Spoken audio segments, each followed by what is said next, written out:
I knew it was a forbidden line I was crossing, but I didn't care at all.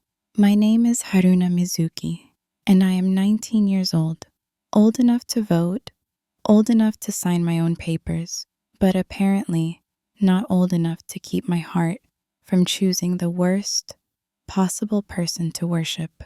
We call our campus the Convent on the Hill, even though it's just a strict all-girls academy with ironed uniforms and teachers who can read your posture like a confession.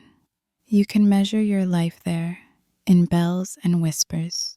You can also measure it, if you're foolish like me, in stolen seconds and the distance between a breath and a sin. His name was Kaito Hayase, new to our literature department, tall in that quiet way, dark hair that never quite obeyed, eyes the color of rain when it means business. On his first day, he wrote, "Silence has weight" across the board, and then waited long enough for my pulse to find a rhythm it would never forget. When he read aloud, everyone sat straighter. When he turned a page, the room seemed to change temperature. He didn't flirt. He didn't need to. Charisma is a gravitational field. People fall without noticing they've left the ground. I noticed too much. That was my first mistake. He assigned us Rilke, then Akutagawa, then a slim modern collection so sharp it felt like touching the edge of a glass. I brought him questions after class because I really had them, and also because I wanted to watch his face when he moved from teacher to person. The first time our fingers grazed over a book spine, heat shot up my arm like I'd pressed it to a kettle. He pulled back, the tiniest flinch.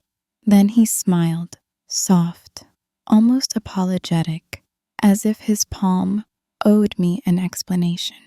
You should know, at our school, the taboo is not an abstract thing. It hangs over the gates like a motto. There are cameras in the halls, faculty roam in pairs after sunset, and the library lights cut at exactly 9 with a sigh that means go be innocent somewhere else. Dating is technically discouraged. Dating faculty is, on paper, unthinkable. But paper cannot imagine all the ways a heart becomes a loophole. It started innocently enough, which is how all ruinous things start. I asked to borrow a book he'd mentioned. Out of print, he said, skeptical. I told him about a second-hand shop near the train line that sometimes had miracles. His mouth tilted. If you find it, he said, I'll owe you. When I did, 3 weeks later, dog-eared, smelling of somebody else's years, he looked more startled than pleased. He turned the object in his hands like a found shell and whispered, "You're relentless." The word tasted like praise when he let it fall. From there, relentlessness became a ritual. I stayed late to help sort the department storeroom. He insisted I didn't have to. I insisted I wanted to. Dust swirled in the single window like private snow, and the bulb over our heads hummed like a throat afraid to speak. At one point, he passed me a crate, and our wrists met, skin on skin, the lightest friction, and we both froze. For a fraction, we were not teacher and student, not man and girl in a box of chalk and forgotten prizes. We were two people who knew exactly what the other's breathing sounded like. Then footsteps in the hall startled us into motion. He pulled the door nearly shut with his elbow and mouth shaped, "Quiet." The door handle rattled. "Hayase sensei?" It was Kobayashi sensei from math, voice sharp as a yardstick. "Are you in there?" Kaito cleared his throat, tone even. "Yes, inventory." Dust records. I'll log the hours. Her shadow paused under the door. A key scraped near the lock. I felt my pulse in my teeth. Kaito put one finger to his lips. Please. And my nervous giggle smothered itself in my chest like a candle cupped by hands. The key retreated. Her heels clicked away. When we finally exhaled, we did it laughing, soundless, bent at the waist, giddy on survival. He leaned against the shelf, eyes closed in relief, and for a reckless second, I imagined walking into the line of his body and staying there. Instead, I pretended to study the labels and said, "We should finish."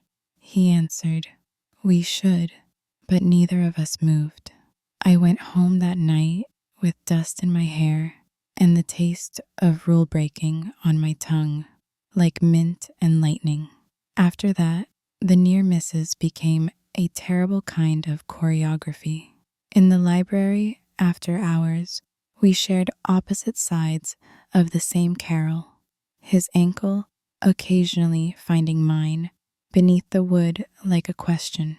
A freshman wandered past, sniffing for gossip. I pretended to copy quotes. He bent close to annotate my margin.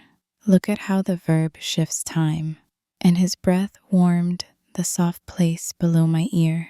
My pen left a wild line across the page. The freshman giggled and fled, convinced she'd caught nothing but boredom. We didn't speak until the clock hit 9 and the lights cut. In the dark, our hands found each other by accident. That's what we told ourselves. Fingers grazing like lit fuses. We let go before the security guard's flashlight turned the aisle to noon. In the music room, where the piano is always a little wrong, I practiced during study period to avoid a cafeteria full of noise. He slipped in because the faculty copier jammed next door. He leaned on the lid, listening as I stumbled through a piece I pretended not to know by heart. He corrected one note by touching the key with a knuckle, a gentleness that made my stomach flutter. "Again," he said, and the word landed on my throat like a ribbon. I pressed the chord. He murmured, "Perfect." The room clicked. A door opened. 2 seniors stuck their heads in. "Oh, sorry, Sensei. We thought..." He straightened, voice suddenly administrative. "Practice hours are posted. Come back tomorrow." They left. We both looked everywhere but at each other's faces. The piano, traitor that it is, kept the secret and the tune. Even the track shed, metal and sun-scorched, collected one of our almosts. A storm threatened, the sky a bruise. He trotted across the field, carrying a coil of caution tape for the maintenance crew. I stacked hurdles, convincing my coach I could lock up. The rain let go all at once, slamming the tin roof until we couldn't hear our own names. He ducked inside, dripping, startled to find me. "You should head in," he said, hair plastered to his forehead, shirt clinging in ways no uniform code had prepared me for. "I'm fine," I lied, shivering. He reached for the jacket slung around his shoulders and stepped close to settle it over mine.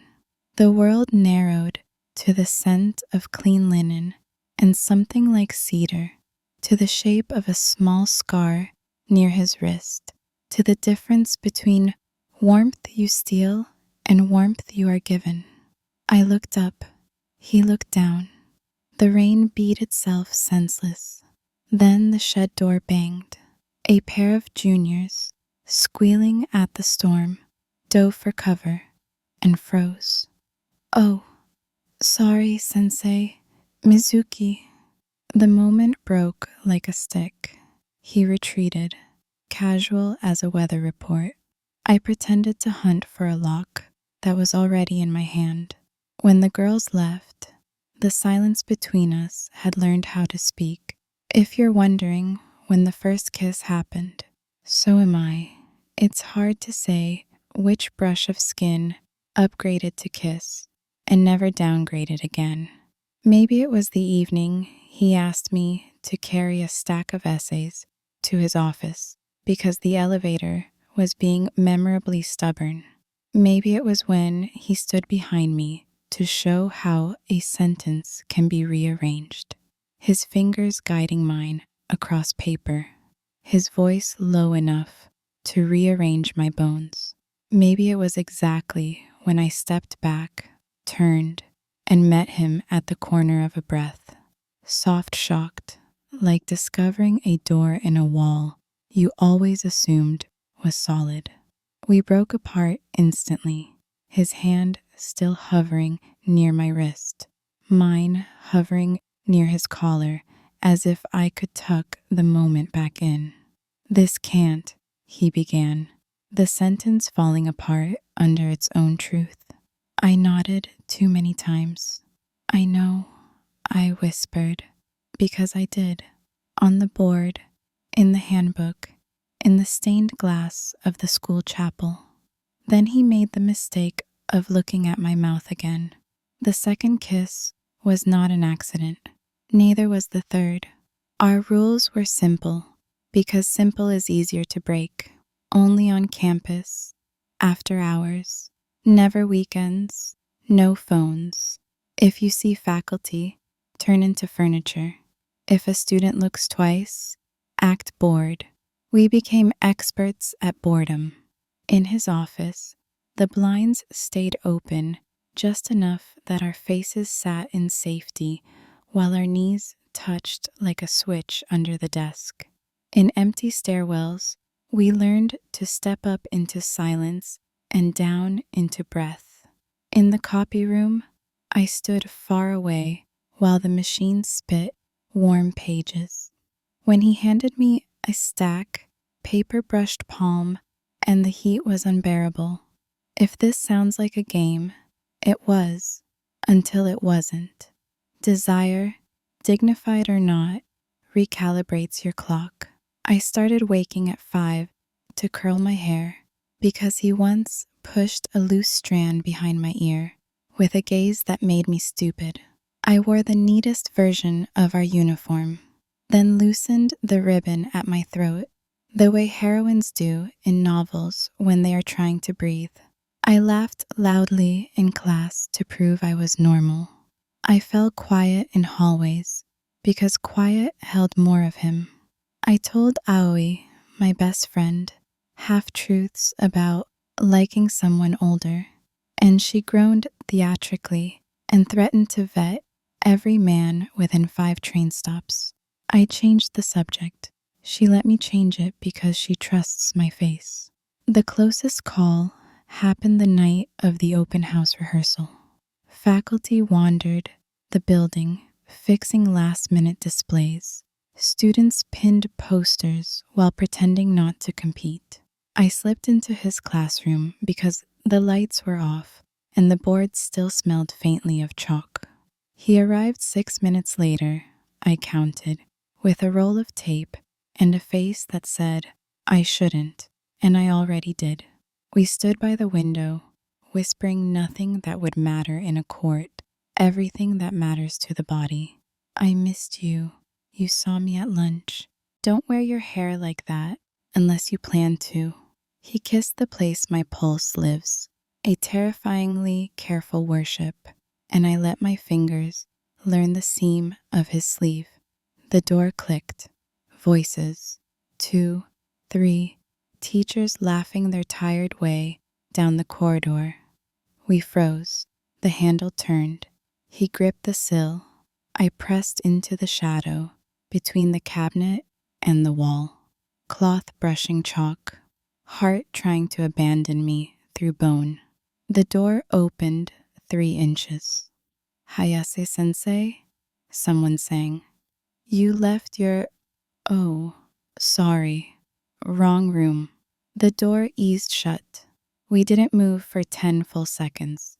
Then he exhaled like he'd been underwater too long, laughed once, hollow with relief, and said, "This is madness." I answered, "I know," and reached for his hand in the dark like a person picks the lock to her own cage. Maybe you want to hate him now. Maybe you should. But people who do the wrong thing in the softest way become the worst addictions. He never promised me a future. He never said forever. He said careful and enough. And I'm thinking about you even when I'm trying not to. He said my name the way a violin says a note, held until it trembles. And yes, there were heated moments that lit my skin from the inside out. Not explicit. Our world wouldn't allow that, but enough to make the air around us throb. His thumbs at my jaw, while his mouth found the courage mine already had. The hush of my name when his palm traveled the strict line of my spine, over cotton and rulebook.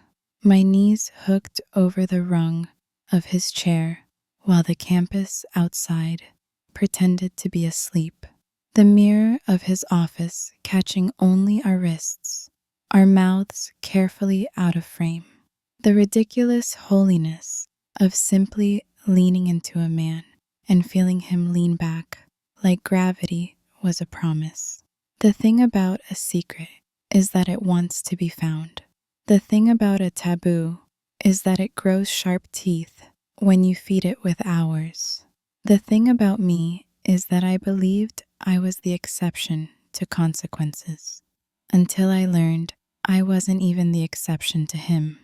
It was Aoi who broke it, by accident, which made it worse. She'd gone into the city on a Saturday to hunt vinyl at a flea market with her cousin. I got a photo from her around noon, a table crowded with records, a caption full of exclamation points. 2 hours later, another message. "Haruna, are you free? Can I call?" I typed yes, and my phone lit with her breathless voice. Friendly panic. "I saw Hayase sensei," she blurted. The world narrowed to a pinpoint. "Okay," I said, careful. "Teachers go places." "He was with someone," she continued. And I thought it was maybe a colleague, but they were holding hands, Haru. And she had a ring. The word didn't sound like a word. It sounded like cutlery dropped on tile.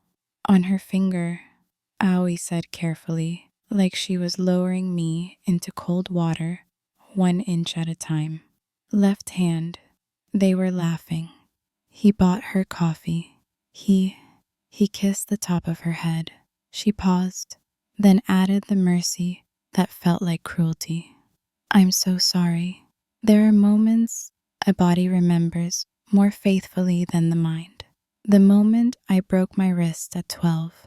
The moment I understood my father wouldn't come back.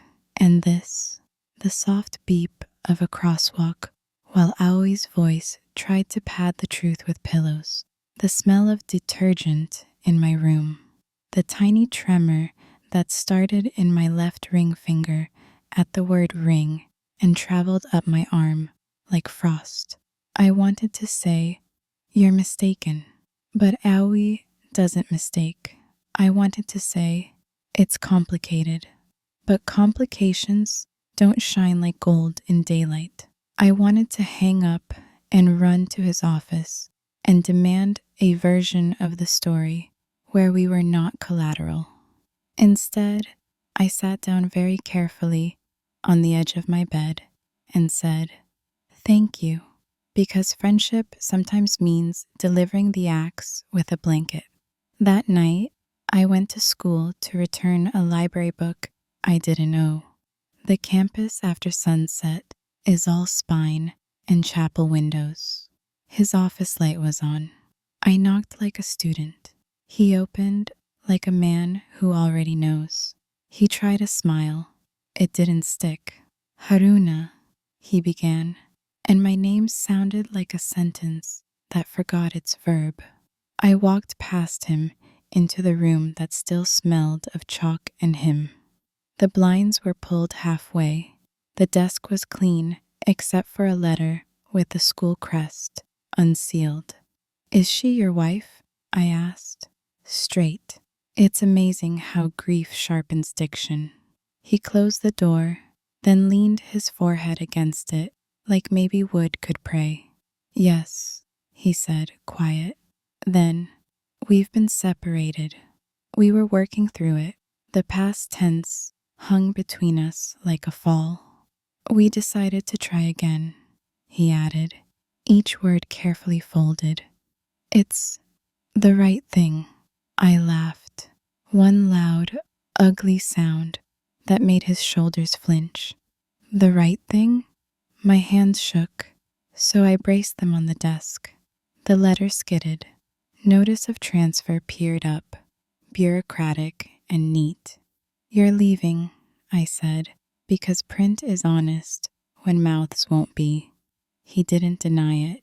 End of term, he murmured. I handed my notice today. And when? I asked, voice small now. Were you going to tell me? He closed his eyes. I was trying to find a way that didn't hurt you. Then you should have found a way not to love me, I said, and hated the way my voice broke on love. He came around the desk, fast, as if momentum could fix grammar, and took my hands before I could pretend I didn't want him to. I do, he said, fierce for the first time, rain in his eyes. Haruna, I do. But loving you didn't make the world change. I thought, he stopped, swallowed. I thought I could separate the parts of my life like chapters. I was wrong. I pulled my hands back because I am not a chapter. Tell me it was a mistake, I whispered. And even as I said it, I knew mistakes don't write notes in the margins or memorize the slope of a shoulder. He shook his head because cowards and honest men sometimes share gestures. It wasn't. It was real. It is. He drew a breath that sounded like surrender, but it can't continue.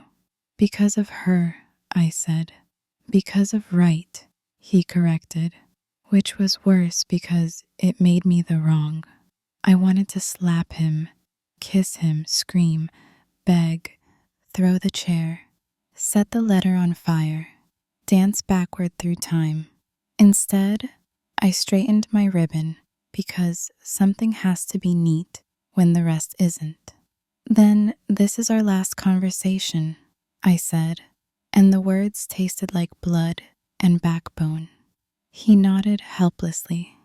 I'll be at the ceremony, he offered, absurd and ordinary. I'll wish you well. I walked to the door. My fingers found the lights. I flicked them off, so the room went evening dim, so the suck of silence had a place to sit. In that half-dark, I let myself memorize him properly. Jaw I touched only with my eyes, mouth that had taught mine the shape of hunger, hands that had held my wrists like they might bruise if he wasn't careful, and like he had never wanted to be careful with anything more. I said nothing. The door clicked behind me with the soft finality of a chapel hinge. The last week felt like living underwater, everything audible but distant, everything visible but bent by refracted light. Aoi stayed close without prying, slipping me warm cans of tea and an extra scarf, reminding me that love is not the only heater in winter. I returned the books he had lent me one at a time, like closing windows. I avoided the routes that made my feet walk to his office by habit. I did not attend the farewell reception. I could not bear the polite applause. I watched from the second-floor landing as he crossed the courtyard with a box in his arms, looked up once as if his bones remembered the angle of me, and then didn't. At the closing ceremony, he sat with faculty in neat rows, his face washed by chapel light, hands folded like a man practicing concealment. When the bell rang and the principal blessed our futures, I stood with the rest and did not cry because my body had wrung itself dry earlier in a restroom stall with the fan on high. Outside, cherry petals performed their pointless miracle. A married woman waited in a clean coat by the gate. He went to her. She touched his elbow the way a life partner does when the world is on time. He smiled, not the one he'd saved for me, not the one he saved for class. A third smile I had no right to interpret. They left together. On my walk back up the hill, Aoi squeezed my fingers twice, the signal we used when words were useless. I squeezed back. Above us, the loudspeakers played something inspirational for parents and donors. Wind carried the chorus away. I wish I could tell you I made a scene, that I stood in the middle of the courtyard and recited every line he'd ever underlined, and then set my uniform ribbon on fire. I wish I could tell you I wrote a letter so beautiful he reconsidered vows and institutions alike. The truth is smaller and heavier. I went to my dorm room, opened the window a crack, and let the late afternoon air make my curtains ache. I took off the jacket he once draped around my shoulders in a storm and folded it until it didn't look like fabric anymore, only angles. I put every margin note he'd scrawled in a box and labeled it fall because that was the season and also the action. I lay on my back and counted bell chimes until the numbers calmed me into sleep. Here is the hardness you asked for, the part no one sets to music. I wasn't his exception. I was his intermission. I am not sorry for loving him. I am sorry I let our secret teach me that my worth could be measured in the distance between a door and a lock. I am sorry I mistook danger for depth. I am not sorry for every almost we escaped together. They taught me I am braver than a handbook.